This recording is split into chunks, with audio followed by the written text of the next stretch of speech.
Hi guys, welcome to my new video. আজকের দিনটা খুবই সিম্পল। মা বলেছিল আগের দিন ঠাকুরের প্রসাদের পার্সেলগুলো যেন ফ্রিজ থেকে বের করে রাখি, কারণ খুবই ঠান্ডা হয়ে গেছে। তাই সেগুলোকেই বার করে নিচ্ছিলাম। খিচুড়ি, আলুর দম আর পায়েসও ছিল। ঠাকুরের প্রসাদের খিচুড়ির যেন একটা আলাদাই স্বাদ, এটা আমরা সবাই জানি। এছাড়া দেখো পায়েসও দিয়েছে, ভীষণ সুন্দর ছিল এটা। এরপর গিয়ে দেখি মা পুজো দিচ্ছে, তাই জন্য আমি জামা কাপড় মেলে দিচ্ছিলাম। এইসব টুকটাক কাজগুলো রোজই আমি করে থাকি, কিন্তু সেগুলোকে আর ভিডিও করা হয় না। সেই জন্য ভাবলাম আজকে একবার ভিডিও করে দেখাই।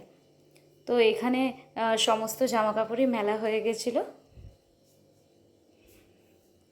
আর আজকে আমি একটা স্ক্রাব তোমাদের সাথে শেয়ার করছি, সেটা হচ্ছে ফুল বডি স্ক্রাব, যেটা ফেসেও অ্যাপ্লাই করা যেতে পারে। রয়েছে বেসন, চালের গুঁড়ি, হলুদ, কফি, মধু আর এর সাথে শাওয়ার জেল বা দুধ বা দই মেশানো যেতে পারে। রাতে অনলাইন ক্লাস করে 3টা শেষ করলাম।